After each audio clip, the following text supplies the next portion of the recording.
by Nomiki Konst. Got it. Well, you know, Very rare.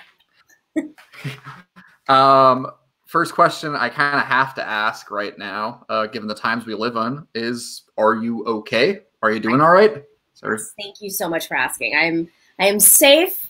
I'm a little hot. Gotta tell you, because like yourself, I'm here in Arizona, baking in the 100-degree temperature. But other than that, we're safe. My family's healthy, and just thinking of all of my friends and family who are back home in New York, or anywhere really, but especially New York, who are cramped in one-bedroom apartments, or dealing with COVID, or have lost. Unfortunately, too many have been.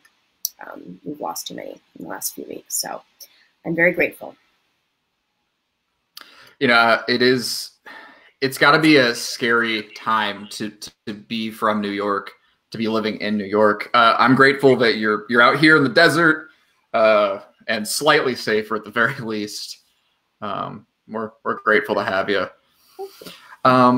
So let's just jump right into things. I mean, obviously, you've had quite the career over the last 10 years, just as an activist, but really as a commentator as well. Where did that start for you?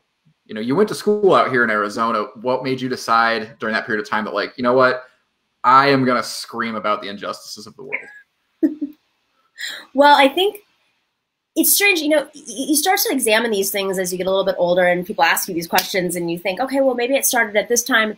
And I think I realized it started, it started with my family. My parents were involved in politics. I grew up in Buffalo, New York, but I was born in Tucson. And so we used to come here to Tucson, where I am right now, and stay with my grandparents in this house every spring break, every Christmas break, holiday break, probably not in the summertime, but we would visit all the time. And my grandparents were, well, they weren't involved in politics like my parents were.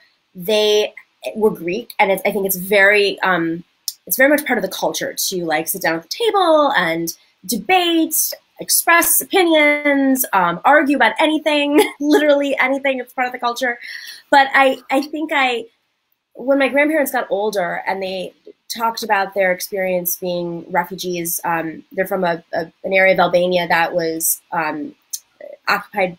It was a former Greek territory, so it was mainly Greeks that lived there, and they were an ethnic minority and a religious minority, and they were occupied by 4 different occupations: Albanian dictator, the Nazis, the Italians, and I'm forgetting one. And there's something else I'm forgetting. I can't remember.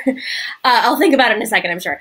But it was, they had to escape their tiny little villages. And I heard these stories over and over throughout my life. And towards the end of my grandfather's life in particular, I would sit down with him and interview him about, what it was like to escape. And he uncovered stories. And the biggest story that we learned was why he, in particular, because they escaped at different times, he left because he was asked to be a spy for the Albanian government because he spoke Greek, and he said no, and immediately they put him on a hit list, and he had to escape in the middle of the night, and he left his family, and his entire family they were put into workers' camps in Tirana, Albania, and his mother was killed, and so when I heard this story, just something like kind of went off, and and then the next 15 years of his life were just grueling. Getting out of Greece, saving enough money, got on the very last boat into Ellis Island before they shut down Ellis Island, had no money, went back to the States, completely uncultured. And I think just, having working class roots is a big part of it, but also how much they valued freedom of thought. I mean, the fact that my grandfather was a teacher and he said, no, I'm not conforming. And immediately that meant he had to get out. And his family suffered as a result. And so I went back 2 years ago, almost 2 years ago, I went back to their village, the first person in my family in America to go back to the village. And I mean, it was very remote. I mean, I've worked in like Libya. Like it was a very remote. They don't have paved roads, running water. It takes you several hours to get there because it's just so remote and poor. It's the poorest part of Albania. And Albania is not necessarily, rolling in the money, unless it's like drug money, frankly. So it was eye-opening for me. And then just all the pieces kind of came together, and I realized, why they were so passionate about democracy. because they were in a tyrannical system. And it just, I think, whether we're conscious of it or not, that stuff carries through family line, and you have a deeper appreciation when you understand why you are the way you are. It's not just a personality trait. It really comes from something that meant so much. And I actually met all my cousins who are my age who had very different lives. I learned, like, my mom had to figure out a way to smuggle a television to them before the communist wall fell, in Albania. And we're not talking communist like, our communists. We're talking about like Maoist communism. So, it's just interesting to see, like, if my grandfather was a woman, I wouldn't be here. If I'd have their experience in life. So, I think that's where it comes from. And it became very clear, I think, in the last couple of years when you talk to folks who may not have that story, that working class story. Some people, they come from that and then they decide capitalism is the way to go. But I just think, because we have family members that were so recently behind the wall, the Iron Curtain, it's just more present. It's like right in your face. So I think that's probably it. Well, and you had family that it sounds like, lived under, authoritarian governments that ascribed to right-wing economics and authoritarian governments that ascribed to left-wing economics. Did that impact your views on politics at all in any direct way? Yeah, I think, I think a lot of folks who are probably my age, like older millennials, there's been this sort of awakening that's happened, not philosophically, just existentially, because, growing up, it was neoliberalism for me. And so the idea of even a Barack Obama was just so mind-blowing. Like, oh my God, this can exist. Somebody who can challenge a war and like run on this and like win against the Clintons. Of course we saw where that evolved. But I think what maybe younger people, maybe below 35 or early 30s, may not be as conscious of is the world before Bernie Sanders. And, it was limited. Like, there wasn't a talent pool out there. And even if you were a leftist, there wasn't this support system in place. And I think some of it is digital. Like, thank God we have this digital ecosystem where we can go on podcasts and learn from each other and, listen to Cornel West. And, you'd have to go get his books or it was just very limited growing up. So I think it's very exciting to see a younger generation now have access to such deep thought and support in a way that we just didn't have. Of course there were leftists and there were left organizations, but they didn't have that movement behind them. And so I think for me, I would say what probably the working class roots were always there. Economic populism was always there. Like, my mom was a lawmaker and she was known for being a populist, but it wasn't, I think the language wasn't like democratic socialist. And so as the movement has grown, I think the definitions of democratic socialism are not just, it's becoming a little bit more globally accepted, but it's also,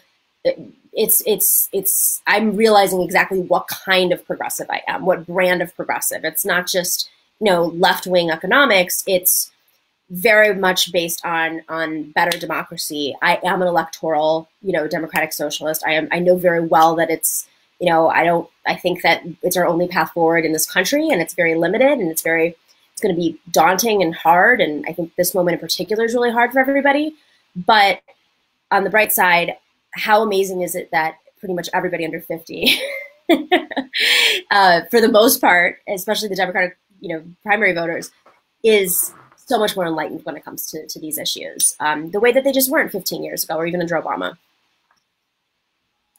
Well, you mentioned Obama a couple times there. You talked about how shocking it was when he ran, and you're right. It wasn't, but it is kind of interesting. You think about 2008, right? You had if you were to go from left to right on that stage from political positions, it was maybe Mike Gravel, Dennis Kucinich, and then pretty much probably Barack Obama. And Edwards, can't forget Edwards. Oh yeah. Remember that? It's Okay, but here we kind of want to forget Edwards, though, right? Yeah. Yeah. Sad. Very sad. God. Yeah. But Now he I'm ran just to the left depressed. of Obama. He did. I mean, He did. He definitely did. I think that's definitely valid. But people forget like how progressive Obama, at least his campaign platform was. And I think like in reality, for as much shit as like even I like will say and give him, like we kind of forget that like we exist in an ecosystem and in a movement that kind of almost started in that election. Like it's moved forward. The baton's been passed so many times and we've moved it to the left. But have you, how do you think history is going to analyze this kind of resurgence of the left? What do you think the role of 2008 is in it? That's a great question. You know, there's 2008 and there's 2012, and of course, you know, there was 2004 with you know, sort of the first like email program that ever existed. I mean, that was Howard Dean's campaign, and Howard Dean is now a lobbyist for like, you know, the medical industry. So don't fall in love with your heroes. That's where I'll leave it there. I think what I took out of Obama's campaign is, again, don't fall in love with your heroes. I'll say that over and over, even with Bernie. But the 2008 campaign was very different than the 2012 campaign. The 2012 campaign felt very professionalized. It's where, you know, all the moneymakers came in, and some of them were there in 2008 too, of course. But I mean, I definitely see a stark divide between folks who were in 2008 who may have been part of Dean and later worked with Bernie. Some worked with Warren, some stayed out or for lots of reasons, but we're always on the left. And I think 2012, you see a lot of the more professional political consultant types swoop into the Obama campaign once he's a president. It's $1 billion operation.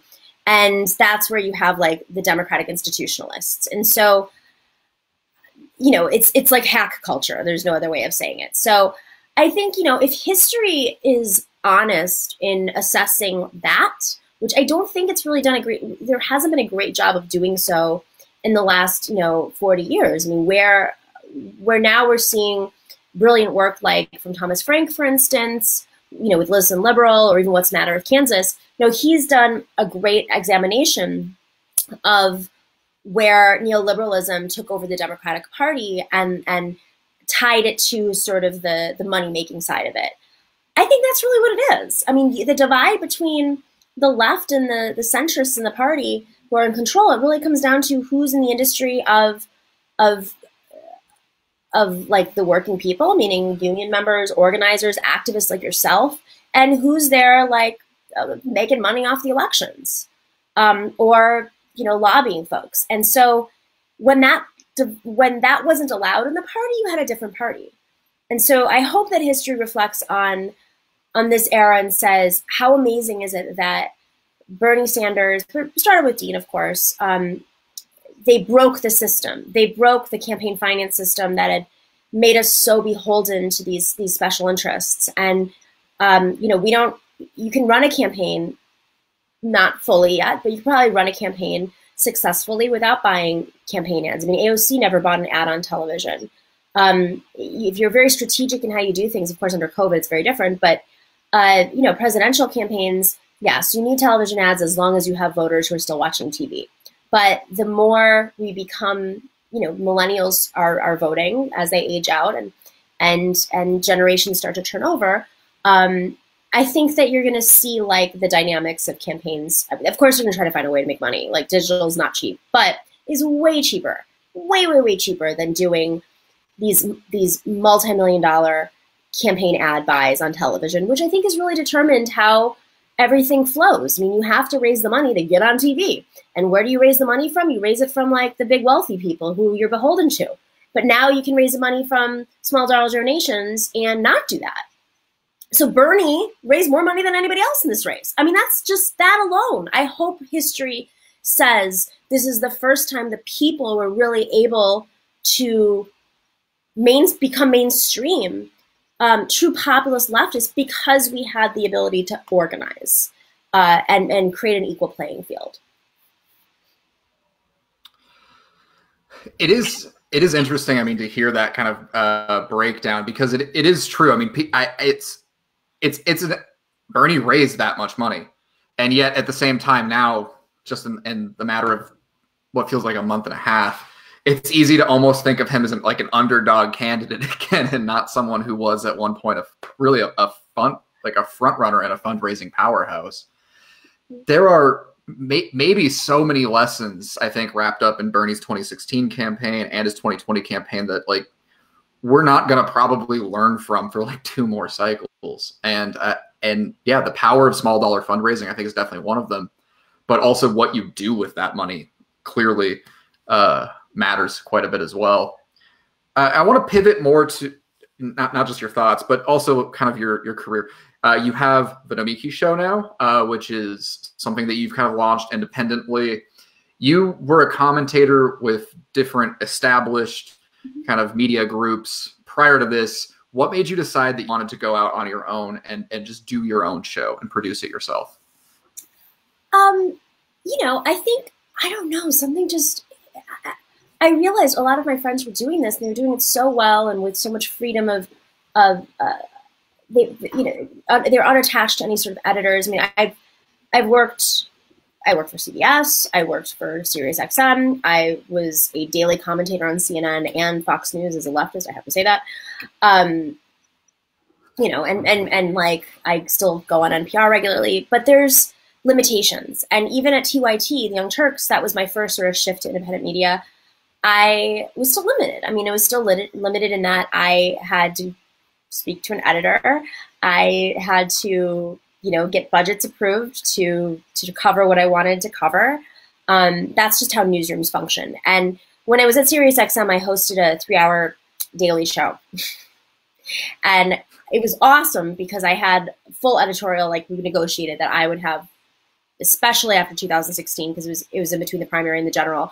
I wanted to make sure that Bernie's on the left, the voice was really reflected on the progressive network. And, it was, I think that was probably the most freedom I'd had, but there is having the freedom to create your own show. And my salary was really dependent on what they decided it was going to be, everybody. And I think that like we would be dishonest if we didn't say there's a lot of exploitation in the news industry. I mean, just to put this in perspective, you can go on a cable news show every single day and never get paid unless you have a contract. And they play these games where they'll have you on every single day, multiple times a day sometimes, and then they'll like lead you on to get a contract, and you're finally sitting there, and then they're like, well, I need you to do this. Or they'll negotiate you down, or they'll actually buy you out and then not put you on because they're trying to block people. They're trying to block another network from having you or that voice from going on. So I think, this is a really important time for the left to be out there. And in 2020, we just didn't see enough of that. I mean, I was never called by CNN, and I used to go on, I think, for 5 years in a row, like if not every day, many times a week. And it's not that I was like, it was about me. It was just that if we're not having the voices, if we're not having people, especially with experience, going on there to counter Hillary Rosen, who's been doing this for 30 years, sometimes they put people up and they kind of like want to use them to show like, oh, it's just a bunch of kids, rather than have somebody like a David Sirota, who's been doing this for a very long time. And David's done cable news extensively, but he wasn't being called on. So I learned a lot from Sam Seder, and I think watching how he does his show, it inspired me. And there are still limitations because we have algorithmic issues on YouTube and corporate media is sort of all over the place. But I also felt like when I launched the show in January, everybody was thinking about the DNC, and that's something I'm one of maybe a handful of people who have the silly knowledge of like how the DNC is structured and what power they have and where we can push back. And so I wanted to be a tool. Like I feel like, okay, I want to give a service to the movement so they understand it. And I think that's important for all of us moving forward. So some people do shows because they want a soapbox. Some people do it for clicks, whatever it is. I'm not going to be taking any like hot takes for clicks anytime soon. I could have done that this week. I bit my tongue a lot. I would rather. What was the hot? What was the hot take you would have given for clicks if you were going to do it? Oh, good question. I would probably said specifically that, like, hey, all my friends in the newsy world and with verified Twitter check marks, unless you've like run campaigns, like don't listen to them if your advice about how to organize, because sometimes they might be doing it to be provocative and get the clicks. I'm not saying that even they're always consciously aware of it. We've become so conditioned to operate online in a way that is provocative. And I think in moments like this, right, we're in a really tender moment where we're very raw. A lot of folks have put in their energy, their money, their time. They've quit their jobs to organize for Bernie, and folks look for guidance, and they'll look to your hosts. And I think it's important, just as we criticize cable news for being dependent on ad revenue, that's their business model. I think that we would be dishonest to say that in independent media, we depend on clicks. And so, you know, I may not be getting the subscriptions. I mean, I'll have my viral moments, but you don't need to have it every single day. Like, I would rather be honest and thoughtful, and maybe just like bite my tongue every once in a while, because, you know, with my age, I'm feeling less impulsive online. I love that with my age. Like at 36, you're the like old sage or something. Like no, but it's like there's that moment where you're just like, oh, that's what they mean by getting older. I'm just like, are we really canceling Noam Chomsky, guys? Is this really a thing that we're gonna do? Like, Noam Chomsky probably doesn't even realize it. He's like too busy, you know, writing a manifesto on how to get through 2020, and yeah. Well, that is like the thing that like I always struggle with is like, organizing for a while, being an activist for a while. There are like people that will get involved that are like older than me, but come in later, and it's just like there's a level of like whoa, like slow your roll. And I'm trying to figure out if I'm jaded or like I've just learned. That's always, I feel like, an interesting intersection, because like there is, I feel like that level of it that sometimes it's important to have that youthful energy that wants to be impulsive. But at the same time, it's real easy to just, yeah, why are we canceling Noam Chomsky? Or like, you know, we have congressional candidates that are like talking about, that are like just being provocative on the internet for like no damn reason. Like it's like, so at some point, when is it just performative versus when are you actually trying to like get elected or do the work? I mean, it's very cliche, but if we're in a war, you know, you don't fight every battle. You're strategic about where you fight, how you fight. I mean, it's how you go at your enemies, and if you're just throwing things at them all the time. Also, we repeat our mistakes. I mean, I see what's going on right now is very similar to 2016, and I think for folks who this isn't their first go around, which is fine. Like this is how we learn, right? But I think it is important to listen to like people who've you know been doing this for a while. It doesn't mean that you listen to everything they say. I mean, I don't agree with everything everybody says. I'm not gonna tell you how to vote. Like that's your decision. I truly believe that. But I also think that, like, I said this to a friend of mine yesterday. I said, you know, if I could have called up my grandmother who lived in Juno Beach, Florida in 2000 and was a registered Republican in the Hanging Chad district, and if I could have called her up and said, you know what would it take for me to get you to vote for Al Gore? Like, the course of history would have been changed. I mean, I'm not saying like people who voted Green. I don't even think that's relevant. My grandmother was a Republican in a Hanging Chad district. Like, her vote actually could have made a difference. So, nice. I mean, may she rest in peace. Oh my God, no, yeah, I like that you made that so. Just to be fair, other side of the family. After I told you this whole story about my grandparents like being working class, and I'm like, and then my right wing grandmother. That's my dad's side of the family. I like that you like made that story like so comical and then ended it with "May she rest in peace." So I felt like the world's biggest dick for laughing at it. By the way, thank you for that. Yeah. But then towards the end, she loved me because I was on Bernie's campaign, and she despised Hillary Clinton because she was a feminist. And I was like, I don't understand. You were a teacher. You would like travel the world. Like, she was very forward thinking, but like the disconnect between feminism and what she was doing. And yeah, she just didn't have to vote for. I mean, I do love political contradictions like that, though, which are like, I mean, literally everyone has them. That like everyone's got something that like does not jive. Like they have a piece of their viewpoints that does not jive with their stated worldview, and that's I think true of probably every single person in the world. But when they're that glaring, they're a lot of fun. God, I don't know. I feel like we talked so much about the Bush era in this episode, which is I feel like kind of interesting, but like we truly are still living in a world that was created during that period of time. Do you see that, or do you see us in some type of you know, is Obama forward completely removed for you, or do you see us very much still in the world that George Bush created? Oh, I absolutely see us in the world. I mean, there's mass surveillance that Obama didn't really do anything about. I mean, he didn't end the wars; he pulled back troops. But I mean, on one hand, like Obama, yes, he was dealt a very dog chimed in.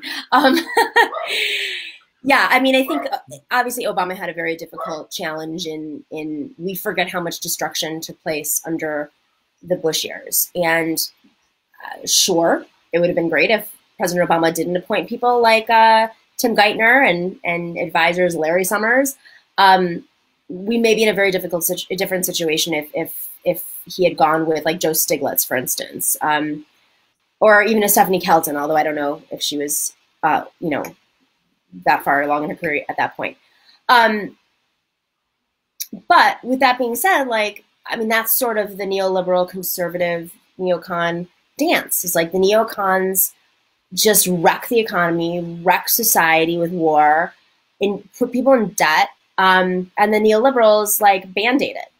And then the next neocon comes in and pulls the band-aid off and starts, you know, sludging away again. And unfortunately, it's like with COVID, you know, I think what's going to probably happen is we're going to have a lot of disaster capitalism coming out of this, and you're going to see distressed assets being sold left and right. You're going to have a system where we already had a system of monopolies in our economy, but it's going to become probably even more concentrated towards a monopoly economy. And I think it's very concerning because this generation is already so much more in debt than we even were when Obama's presidency started. So I don't really know how you come up from this other than having a fragmented society that there's no middle class. I mean, there's already no middle class. So, you know, will we have an airlines industry? Will we have small businesses anymore? Will we be able to go to restaurants? I mean, these are all questions that just seemed out of this world a few weeks ago, but that's how I felt when the economy collapsed in 2008, and it's how I felt when 9/11 happened. I mean, you thought the whole world was going to shift, and it did. I mean, New York, strangely enough, like it was distressed assets. I mean, real estate developers made a ton of money in New York. And as a result, up until 6 weeks ago, the real estate industry was booming in such a way that working people were being forced out of their neighborhoods. I mean, the MTA wasn't working, and there was no money because nobody wanted to tax the real estate developers to fix the MTA. But then what happens when you don't have a functioning MTA is you don't have the lifeblood of the city. And you have neighborhoods that are dependent on that. And so that's where like the billionaires come in and buy up the city. And I think it's just going to happen at a faster rate. And you're going to see that, you know, across the country. So yeah, I think that the groundwork was I don't know if it was built during the Bush years, but I think that as somebody who's 36, you know, I was 16 when 9/11 happened, 17, something like that, when 9/11 happened. And that's the only world that I know. And I think you probably could say the same thing, right? Yeah. I mean, that is our generation, I think, in a nutshell. I mean, that's millennials in a nutshell, really. I mean, we're on our second massive economic downturn of just our young lives. You know, we're talking about two near depression level events. The things that we think of as shaping the entire identity of our grandparents, we're now experiencing our second event of that level of catastrophe. But we had credit. I mean, this is something I think that folks aren't. Goods were cheaper, right? Even though the cost of living is more expensive, goods are so much cheaper for us. So I think that there's this, whether it's access to credit, obviously not everybody has access to credit. I'm not, you know, throwing that out there, but goods are so much cheaper that it's almost like we're numb. Clearly our generation's angry, but it's almost like our leaders, even Biden said it, you know, a few months ago, that, oh, you think you millennials have it so bad? Well, we do. We have, in some cases, hundreds of thousands of dollars in debt. We can't have families. We can't buy homes. Like, that's a cute idea. You know, we don't have access to capital, and you're yelling at us about having avocado toast? It's like, you know. So I think it's a little bit different. I mean, there was an ability to save money. Like when my grandparents came here, they had literally nothing, like nothing. And I've never literally not been able to feed myself. But they were able to, the capital was available for them even to save and buy a house and build off of that in a way that we've never been able to do. But, you know, sure, we can have it's a more, for lack of a better term, like a comfortable struggle. And, you know, there was actually this article I saw the other day about this experience we're going through right now and how traumatic COVID is for so many people, and how scared everyone is. And it's basically saying that, like, in a number of years, like, these memories will start to, like, shift and fade in people's heads, like, pretty dramatically. And yeah, it's looking back, you know, you look back at 2008, and it is interesting how kind of, yeah, for lack of a better term, numb or kind of apathetic people have gotten to that period of time when there was literally people, you know, killing themselves because of how the stock market did. I remember there was like a taco shop down the street from my house where like the owner literally lit it on fire thinking he'd get insurance money for it. He like went to prison instead. Like, it was just this dramatic event that happened. But at the same time, like, there were so many parts of life that still moved on. People weren't in bread lines, so to speak. We were losing our houses, but there was some level of comfort still involved. I really think it mitigates it somehow. It's very strange because clearly we don't have the social systems in place, and if people are homeless or don't have access to healthcare, or I mean, there are like stages.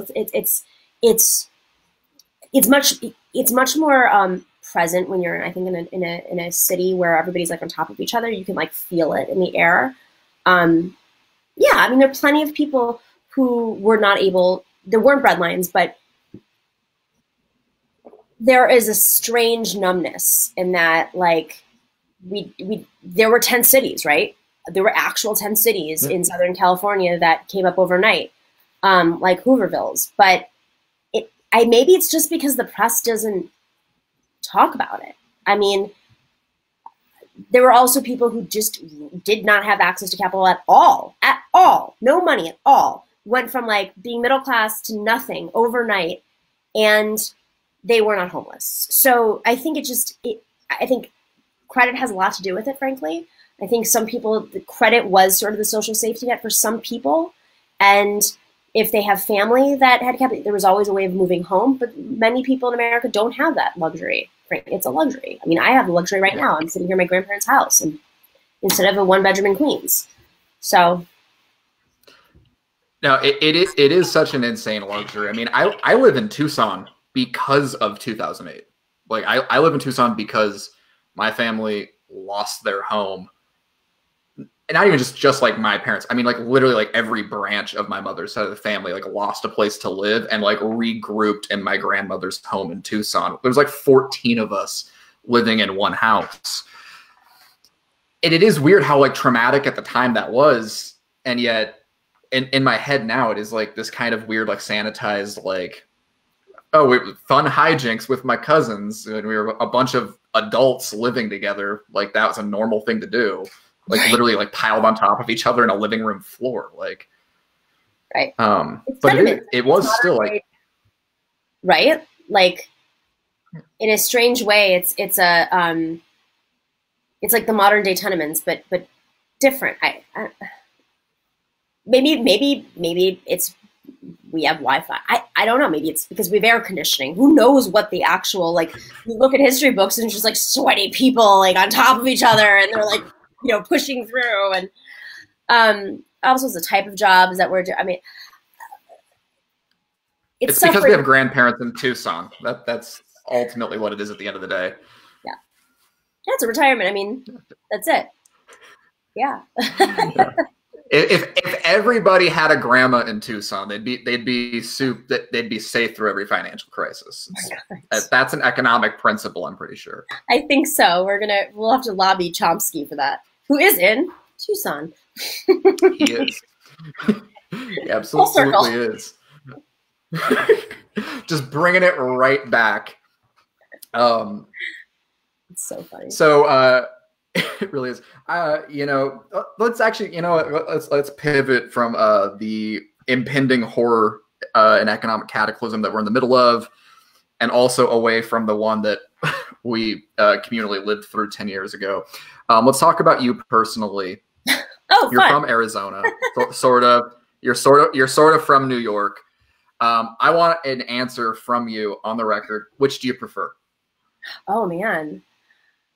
I mean, right now, having the ability to like go outside is a real luxury, and I'm enjoying it, even if it is 195 degrees.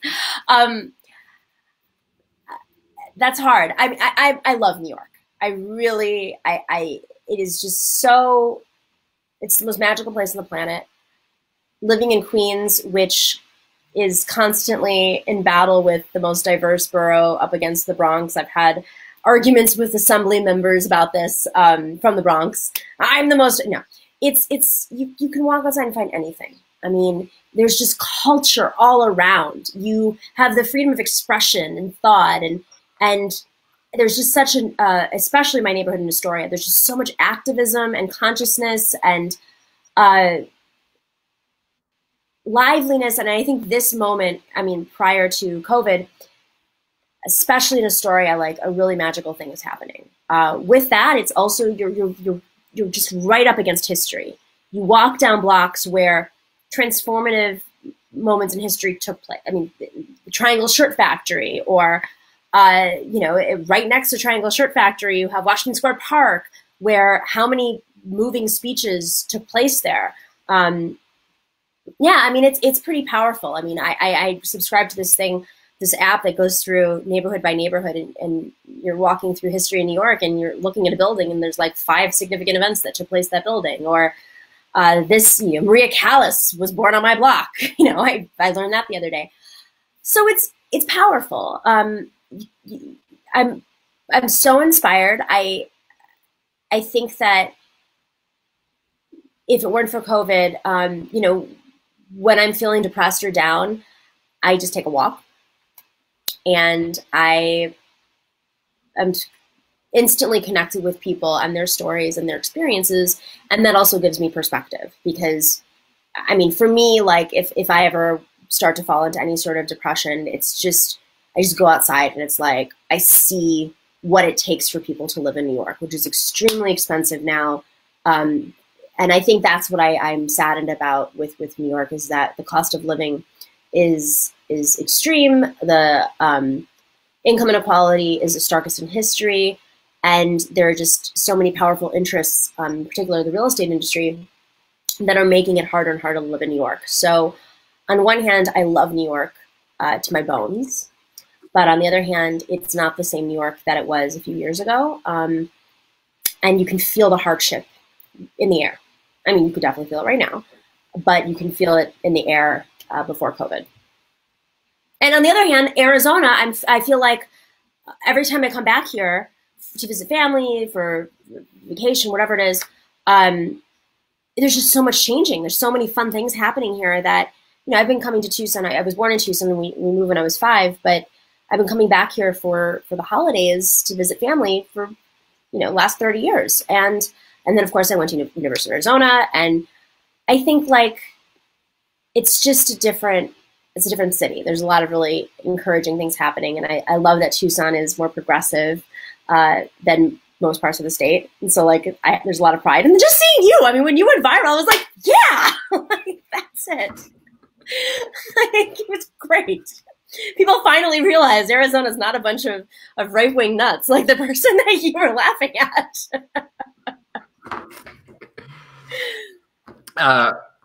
God, fucking Jen Harrison. That's her name, by the way. Follow her on Twitter. Trust me, it's worthwhile. I just realized your logo is green in honor of the green shirt guy. Yeah, it's also my favorite color, so it was really cheap. Like I own a shitload of green clothing. Like I'm 2 question marks away from being the Riddler, basically. 2 question marks. I asked that like really cheap softball question mainly just to make sure that you pissed off people living in one city or another during a national crisis. But you actually ran for office in New York, and the real reason for it was the segue into this. You ran for office in New York. You ran for public advocate. Did I get that correct? Yep. Okay. We could. I'm gonna give. I want to know how the race went, what that experience was like. But honestly, I want to know what the hell a public advocate is. I do this for a living. I work on campaigns for a living. I have no idea on that one. Scratching my head. What does it do? New Yorkers don't either, so don't worry. It's a newer office in New York. It was formed out of a series of corruption, shocker, events related to political corruption. Some of it was related to the real estate industry, shocker, in the late 80s, early 90s. And so we've only had a few public advocates. It's supposed to be the check on the city council and the mayor's office. It's their number one duty is to be investigative, to challenge, the big industries that have influenced our city government. And of course, New York City is the largest city in the country. And so much comes out of New York and, Wall Street for once, like that's never brought up in any local I mean, it's kind of mind blowing that Wall Street is in New York and no one ever brings up Wall Street in New York City government. And there's stuff that could be done. So the public advocate is second to the mayor. And if the mayor were to somehow be removed from office, the public advocate would become the mayor. And there was a special election held in February of last year to fill the office of public advocate because the existing public advocate at that time became the attorney general.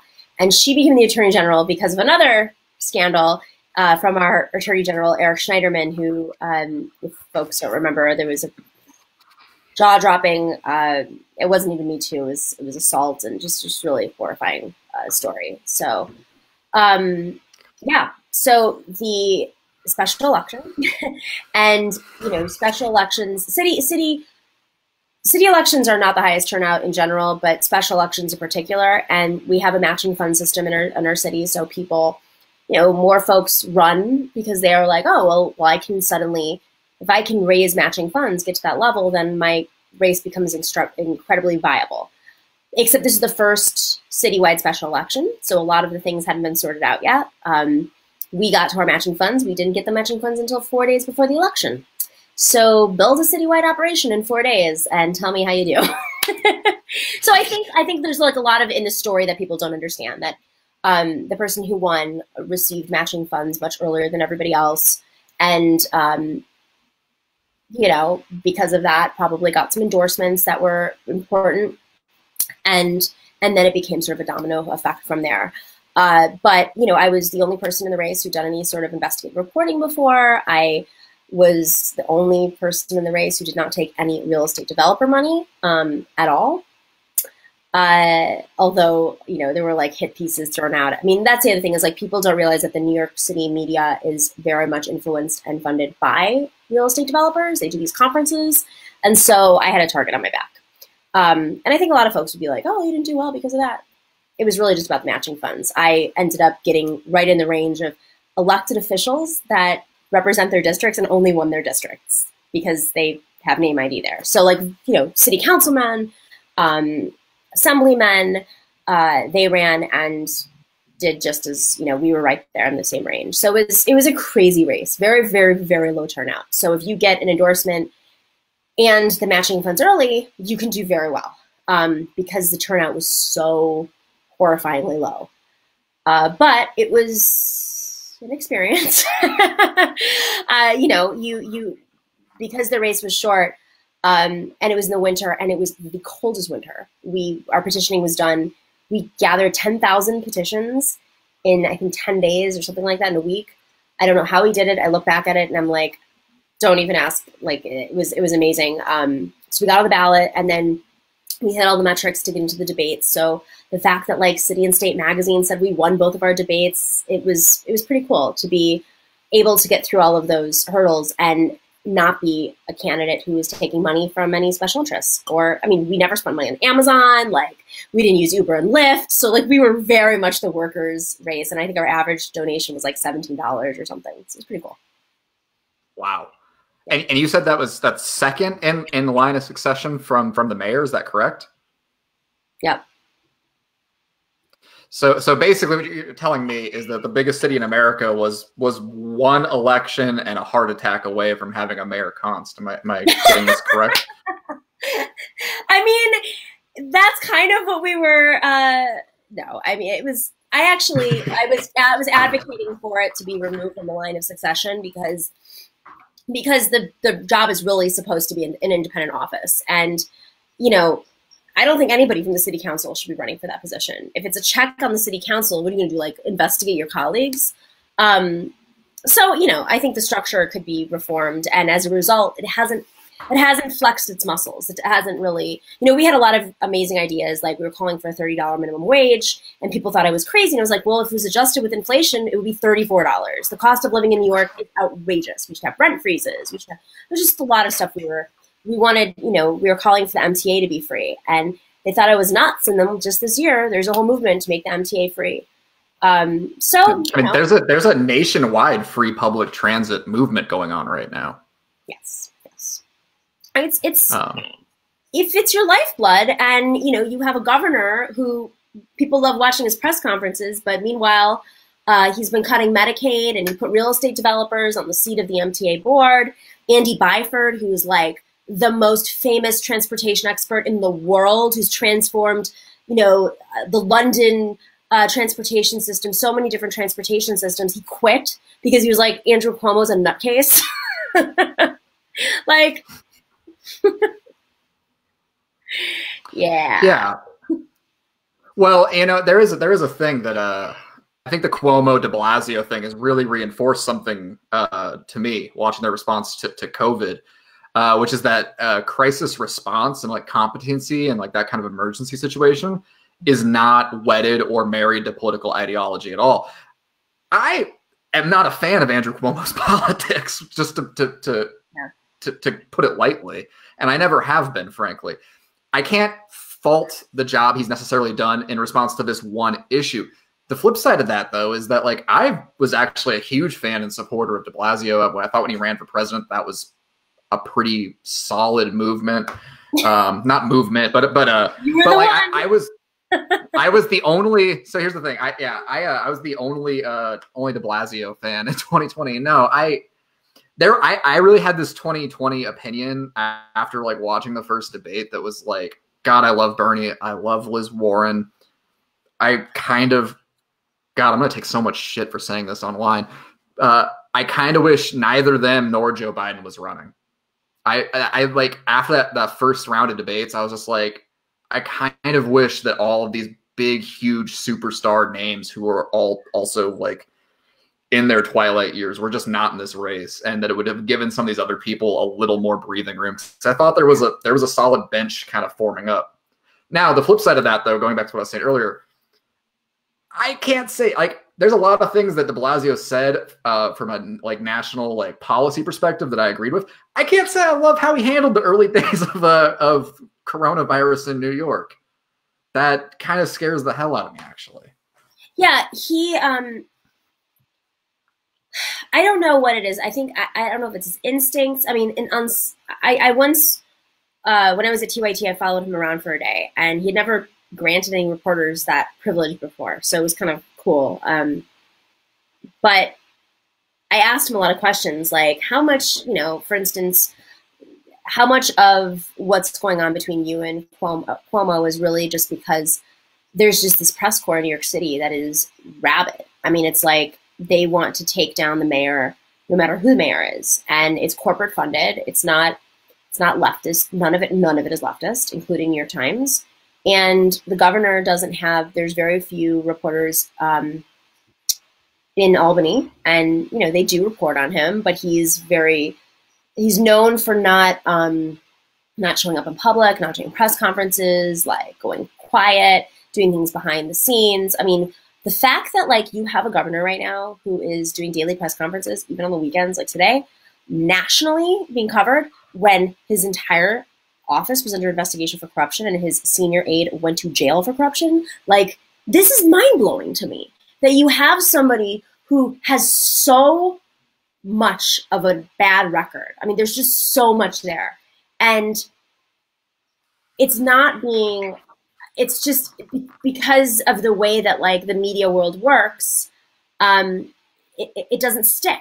And with de Blasio, of course he could be doing much better. I mean, I think the frustrating part about de Blasio is, as he said, yes, he's under, the microscope is on him, and he goes to the gym in Brooklyn, and like it's a YMCA, and they're like, oh, he's taking the SUVs. Okay, they're green SUVs. It's not like he's these gas guzzlers. They're all plug-in SUVs. So some of it's unfair, but then he does stuff to himself. And that's when I'm like, dude, I can only defend you for so long. Like, what are you doing? Why are you going in? Okay, you just told everybody to wear a mask and stay at home, and then you walk into the gym, and you're like, as you walk out. Yeah. So I mean, it sells that point. Like, there are people who I think who can really understand what's needed from like a grand policy perspective for like to just help people have better lives, for the country to be more prosperous. And there are people who like can deal with shit blowing up, for lack of a better term.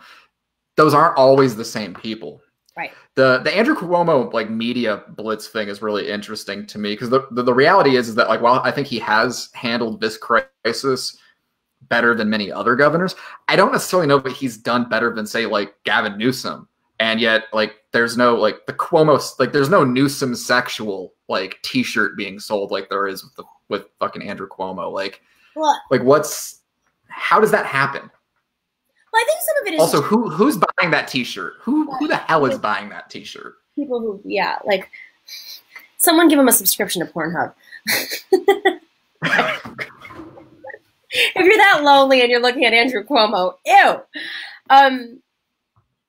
I think some of it is just because it's New York and there's just such a high concentration of corona, the corona crisis, it's the epicenter. Did Jay Inslee do a better job? I don't know who's to say he did a better job, but I do think that there's some stuff that there's been mismanagement in New York. And because Cuomo has gone on TV and deflected away from himself in New York onto the president in such an effective way, and like his brother, I mean, I did a segment on my show, like, let me remind you all who Andrew Cuomo is. You can go back and look on the Nomiki show on YouTube to find it. But he's very politically sophisticated. I mean, don't forget he's the former governor's son. He has been tested. He ran for governor in 2000. It really awakened. I mean, he's definitely studied how to be a great politician and deflect, deny, ignore, use charm. I mean, there have been moments where he's been weaker. Watch the debate between Cynthia Nixon and him 2 years ago. I mean, he was ruined by Cynthia Nixon, who's an actor, right? Like, she showed she doesn't just have to, she's very smart, very, very smart. I got to know her very well. But he's, this all happened while he was doing the budget. And that's usually such a hot topic in New York. I've never seen a governor, like, he's getting so much credit for being a great Democrat. he is better friends with the Republicans in New York State than the Democrats. You ask any senator, any assembly member in New York City what they think of Andrew Cuomo, and there's going to be a response before maybe an opinion or two. No one likes him. That's a problem. You're the governor of a Democratic state, and you have more Republicans praising you than Democrats. So thereon lies the problem.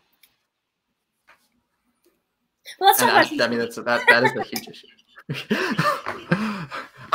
Look, I'm only here to get you in trouble with New York-based politicians. I won't comment on any Tucson ones. No. Do you have any hot takes on Tucson politicians? No. I mean, not really. Not yet. I think if you get stuck here in a lockdown for like 3 months, you might have to develop some. I mean, there's some stuff that it's not even relevant anymore. They're not even around. But I'm glad that there's like a revival. There's some energy, younger people disrupting. Because yeah, I do remember a few county chairs or state party chairs being out of touch. So I'll leave it at that. Yeah. We probably are getting towards the end of the program here, and I like to ask everyone this last question before I let you go, which is, through your whole career, through your whole personal life, what's the thing that's most important for you to convey to other people? What's the thing that you've really wanted to put out there? Good question. I think that justice is really dependent on how our institutions function. I know that's like really wonky, but if you look at kind of where my career has consistently been in some way or another, I think like we have to be very honest with ourselves, whether you're a YouTube host who is maybe giving a hot take for clicks, rather than like a deeper analysis about like what's good for democracy, or you're a reporter who's, listening to your editor because they need to get ad revenue, what's better for democracy. And I think we have a problem in our society where we're very short-sighted. Some of it is dependent on this just like quarterly cycle that we live in. So I think in politics, it's really come down to money, and you look at some organizations out there that aren't democratically structured. It comes down to like, are they being honest with the folks that they're representing, or are they taking money from special interests and then creating an illusion of being progressive? So I think, the consistency, I would say, is if you're going to advocate for being a progressive, if you're going to be a progressive institution, if you're going to be a progressive host, remember that like there are no shortcuts. And so to be able to have like a better democracy, which I think is democratic socialism, we have to make sure that we're acting in solidarity, of course, but solidarity also means that the organizations that we partner with, the news, the people on TV that we watch, that they actually like their values are reflected in how they are structured. I know it's kind of a strange thing, but like I've been living off of crowdsourced donations for the last several years, and it's given me the ability to talk about some powerful interests. And I know others don't have that ability to do so. So they'll like make things controversial because they can't really talk about like what David Sirota talks about, or what Noam Chomsky talks about, or these are names that we've thrown out, or Alex Koch, like Sludge. I mean, there's a lot of really strong reporters out there and activists who take on special interests, but they're able to do so more because they're not tethered to any sort of big money. So yeah, I don't know if that answers the question properly. It was kind of a tough one. It was a great answer. All right. This is Nomiki Konst. Thank you so much for coming on the show. Please watch the Nomiki show. And we'll see you next time. Keep up the amazing activism. You know, you're doing the good work here. It's not easy in Arizona, so we appreciate you. Oh. And even though we're in the same city, there's a delay.